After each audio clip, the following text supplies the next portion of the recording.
Good afternoon.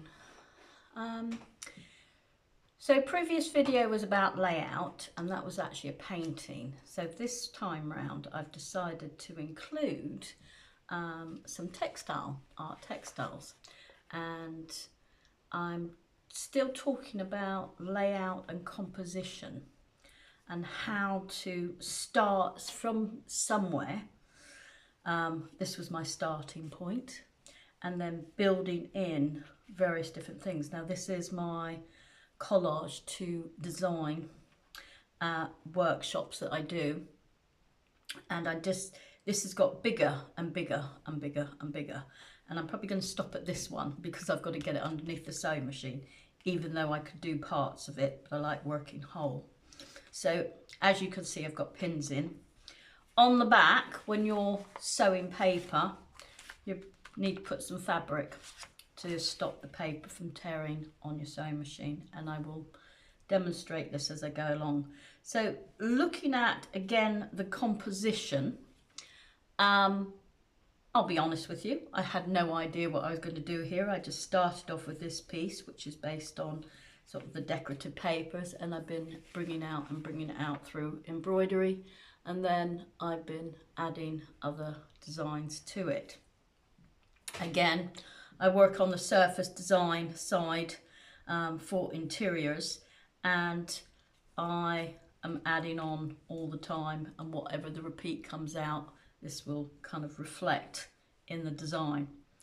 This is not finished. This still needs machine work put onto it, but I wanted to show you from the aspect of you can work on anything when you're doing your compositional layout of your design.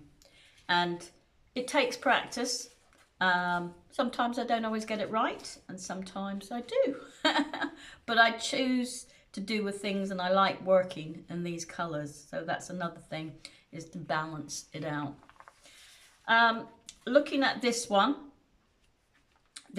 I actually bought in some lace and then inked it up, and then I've got some fabrics that I've basically cut up and then put back together on a background. And again, this is sewn again, but it shows the composition. And in fact, this one has actually done a lovely repeat pattern, and it shows it very much, I think, more towards the Victorian era, how I've repeated it and made it go back. But again, in the areas here, I have just simple machining. I don't know if you can see that.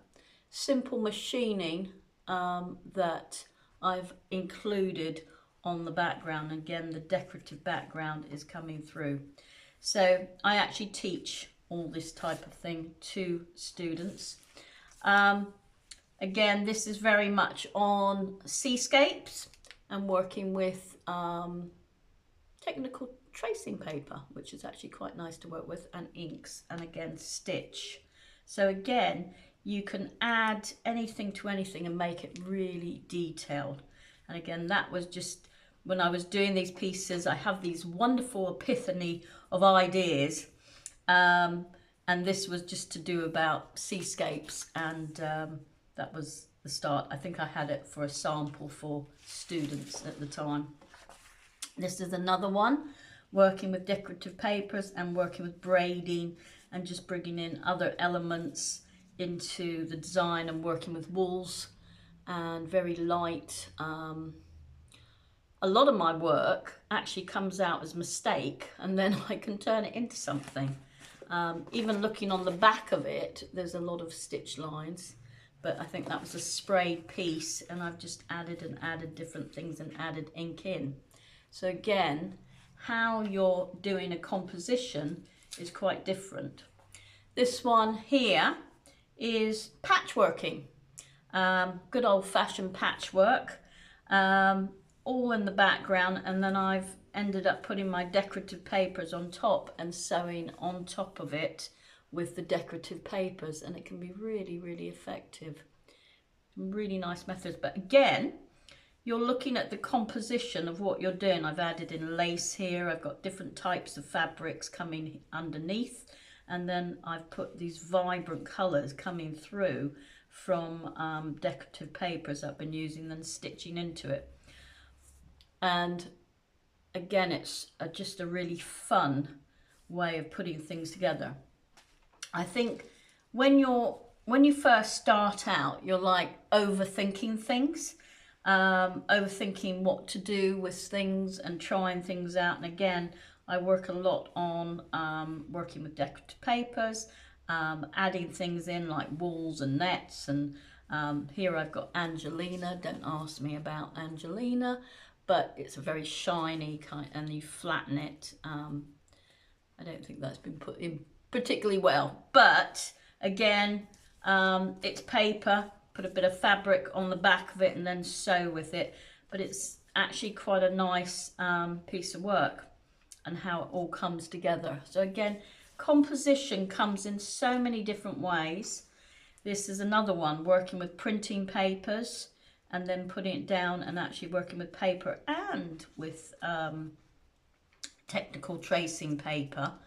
And again, you've got your fabric on the back, because it would the sewing machine would just rip through, especially with technical tracing paper, and make too many, rips. But that can be quite effective, especially if it was a different colorway that you can do on the computer for that. So again, this is an idea that was actually for a sample, because I teach GCSE and A-level.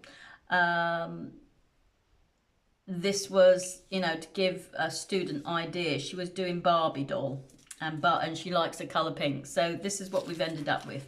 Loads and loads of anything that is pink that is put together, from candy wrappers to sweet wrappers to braiding to wool to just playing around with ideas. So again, it's quite a nice idea for something. Very simple. This is done on, don't ask me, I think I got carried away with the kitchen roll. Got carried away totally with the kitchen roll, and I started dyeing up loads and loads of kitchen roll. But then I thought, okay, I quite like this. Again, just working with inks, and then decorative papers over the top and some stitch, and just very, very simple idea that can lead into so many different ideas. And actually, it probably more for fashion. You could use this one, so it just depends. So it's all surface design. Another one around the actual, that circular side, and this is working again with the different tissue paper, and then adding in, and again, I've got, I won't say it's sweet wrappers, it's actually come off of an OXO cube, so which is stock cube, and I just like, I like the colour green. So yeah, we all have our favourite colours and our samples, and again, it's fabric on the back and then you're stitching through. Another one here, very simple, but working with long layers of fancy yarns. If I turn it like that, maybe you can see that better. So again, yeah, just playing with those, very straightforward, that one. Working with printing, and again, where your print design's gone, obviously I've stuck it just on an A5, and then I've started, this is kind of like an idea of wave, and I think actually I did a little bit of mono printing, which is on the, you can either use jelly plates or you can use a board. I tend to do awful lot, not on this table, but on tabletops. And then all I've done is I've added some colour in, and a bit more detail with working with machine embroidery.